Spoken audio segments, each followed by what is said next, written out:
5% de 300 000 euros représente 15 000 euros. C'est tout ce dont vous avez besoin en termes de fonds propres. La question qui se pose alors est, quelle est votre capacité d'emprunt? La plupart du temps, les personnes qui achètent un logement le font parce qu'elles paient un loyer et épargnent. Puis-je utiliser ce revenu d'épargne lorsque je contracte mon prêt immobilier? Que si vous avez quelque chose à faire demain, ou si vous devez faire des réparations dans votre maison, alors bien sûr vous aurez un problème. En effet, vous ne pouvez pas manger des briques.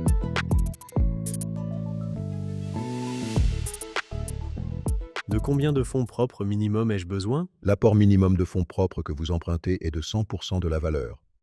C'est encore possible à l'heure actuelle, mais il y a un malentendu à ce sujet. On ne peut emprunter que 90%, ce qui n'est pas vrai. Pour une première maison, vous pouvez donc emprunter un peu plus de 100%, mais pratiquement aucune banque ne prêtera au-delà de 100% de la valeur. Ici ou là, quelqu'un le fait encore. Mais disons que la norme est de 100%. Et si la norme, la Banque nationale, s'attend à ce que les gens empruntent jusqu'à 90%. Cela signifie qu'il faut environ 10% de fonds propres par rapport à la valeur de la maison, c'est-à-dire le prix de vente. Ainsi, pour un bien de 300 000 euros, vous avez déjà besoin de 30 000 euros. Achetez ensuite en Flandre et vous aurez 300 000 euros.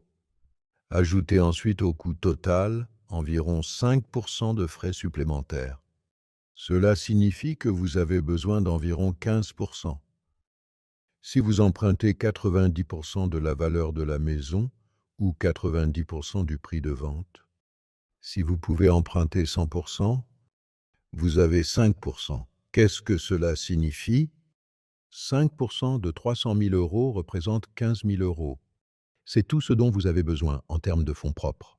La question qui se pose alors est, quelle est votre capacité d'emprunt? Disons que vous avez besoin d'environ un revenu en tant que couple. Pour acheter une propriété de 350 000 euros, qui est une maison modale, vous avez besoin d'un revenu d'environ 5 000 euros. Et puis, quel est le pourcentage de mon revenu que je donne? Eh bien, à ce moment-là, c'est environ 2 000 euros. Vous vous situez alors dans la norme de 40% maximum de la charge du prêt. Vous pouvez dépenser plus selon les normes de la banque. Mais il est logique que si le banquier accepte cela, les taux d'intérêt pourraient également augmenter. Parce que les gens sont alors prêts à prendre un risque plus élevé, dans la mesure où vous le souhaitez. Bien sûr, cela dépend du style de vie que vous souhaitez pour vous-même. C'est clair. Nous parlions de mode de vie.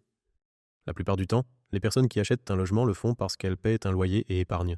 Puis-je utiliser ce revenu d'épargne lorsque je contracte mon prêt immobilier? Disons que vous pourriez en fait, vous pourriez les manger, mais c'est très dangereux.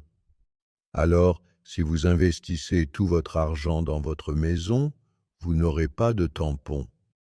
C'est-à-dire que si vous avez quelque chose à faire demain, ou si vous devez faire des réparations dans votre maison, alors bien sûr vous aurez un problème. En effet, vous ne pouvez pas manger des briques.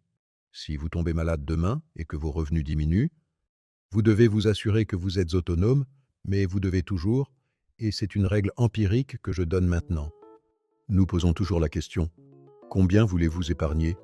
Une fois que vous avez payé toutes vos dépenses? Je dirais alors que la règle empirique est d'environ 10% des revenus. Et pourquoi? Tout votre argent dans domicile. Pour la plupart des gens, c'est comme ça au début.